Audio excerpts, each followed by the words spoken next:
হায় আল্লাহ, দেশের কয়েকটি জেলায় দেখা দিতে পারে আগাম বন্যা, ফলে কঠিন বিপর্যয়ের মুখে পড়বে ওই অঞ্চলের মানুষ।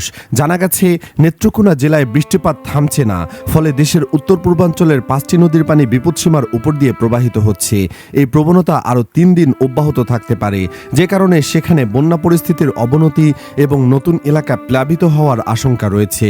বন্যা পূর্বাভাস কেন্দ্রের নিয়মিত বুলেটিনে বলা হয়েছে, এদিন সন্ধ্যা পর্যন্ত সুনামগঞ্জ জেলার নলজুর নদী, জগন্নাথপুর পয়েন্ট, নেত্রকোনা জেলার ভোগাই কংস নদী, জারিয়া জাঞ্জাল পয়েন্ট, সোমেশ্বরী নদী, কমলকান্দা পয়েন্ট, মগরা নদী, নেত্রকোনা ও আটপাড়া পয়েন্টে এবং হবিগঞ্জ জেলার সুতাং নদী, সুতাং রেলওয়ে ব্রিজ পয়েন্টে প্রাক মৌসুমি বিপদসীমার উপর দিয়ে প্রবাহিত হচ্ছে।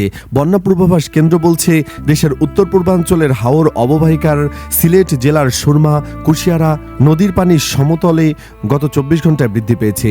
নেত্রকোনা ও কিশোরগঞ্জ জেলার ভোগাই কংস এবং ধনু, বাউলাই নদীর পানির সমতলে আগামী 3 দিন বৃদ্ধি পেতে পারে। বাউলাই নদী খালিয়াজুরি পয়েন্টে দ্বিতীয় দিনে প্রাক মৌসুমি বিপদসীমার উপর দিয়ে প্রবাহিত হতে পারে, ফলে নেত্রকোনা জেলার হাওর সংলগ্ন নিম্নাঞ্চলে বন্যা পরিস্থিতির অবনতি হতে পারে এবং নতুন নিম্নাঞ্চল প্লাবিত হতে পারে বলে সতর্ক করেছে বন্যা পূর্বাভাস কেন্দ্র।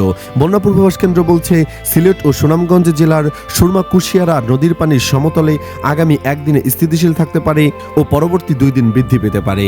এই সময় সুরমা ও কুশিয়ারা নদীর পানির সমতল সতর্কসীমায় প্রবাহিত হতে পারে। মৌলভীবাজার ও হবিগঞ্জ জেলার মনু, খোয়াই এবং জুড়ি নদীর পানির সমতলে আগামী 3 দিন বৃদ্ধি পেতে পারে।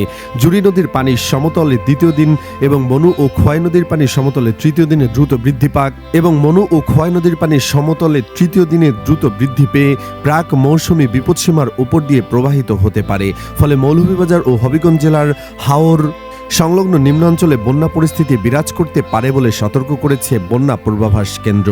দর্শক, আপনার এলাকায় বৃষ্টি কেমন চলছে? নদীর পানি কি বাড়ছে? কমেন্টে জানিয়ে দিন মতামত। ভিডিওটি ভালো লাগলে লাইক দিন এবং শেয়ার করুন। ধন্যবাদ।